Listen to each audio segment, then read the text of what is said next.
Today's video is all about clear coat.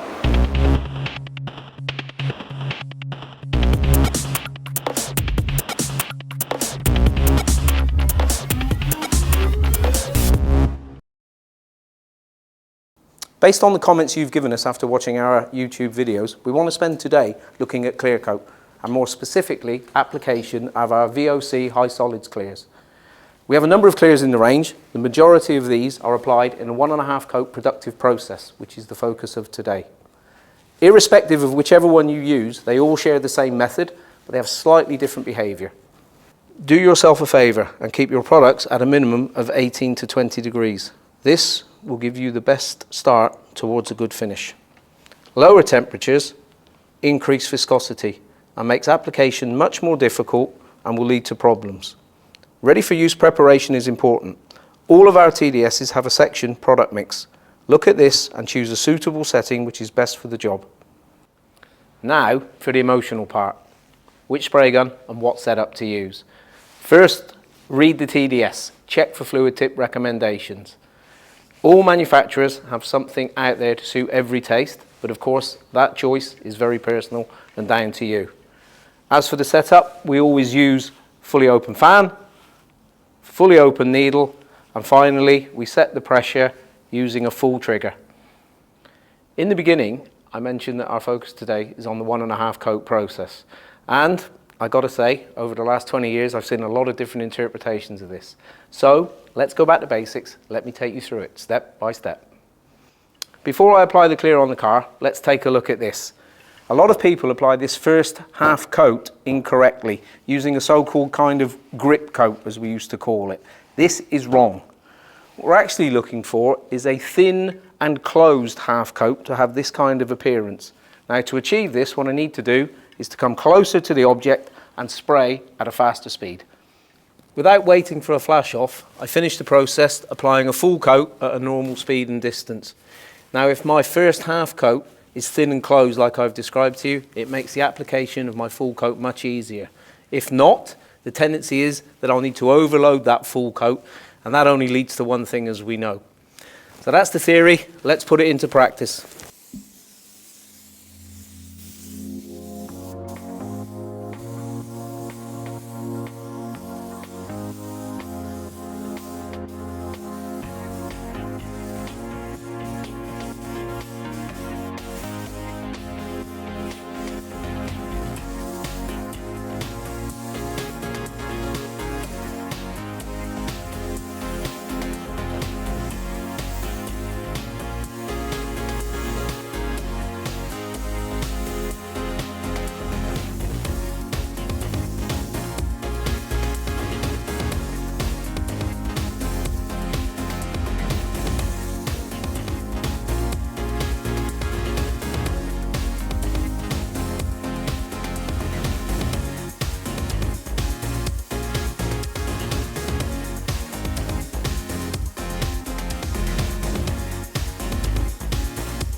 On a job this size, it makes sense to put the first half coat on all the panels and then go back with the full coat.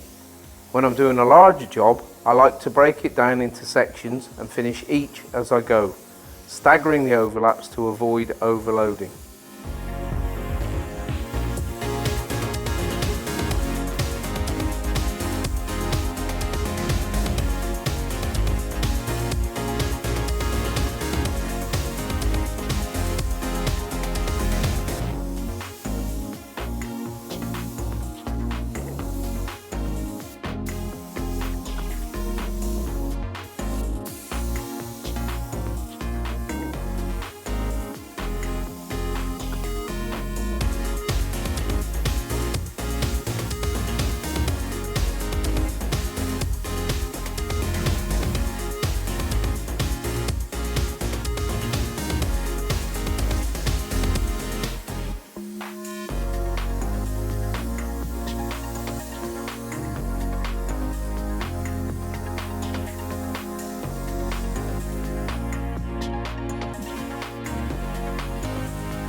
Here's the job after drying. Only a few bits of trim and the door mirror to refit before I send it on its way. Now, let's have a recap. Read the TDS, paying particular attention to the product mix section. Set your gun up correctly. Remember, it is impossible to set air pressure using your ear. You must use a gauge.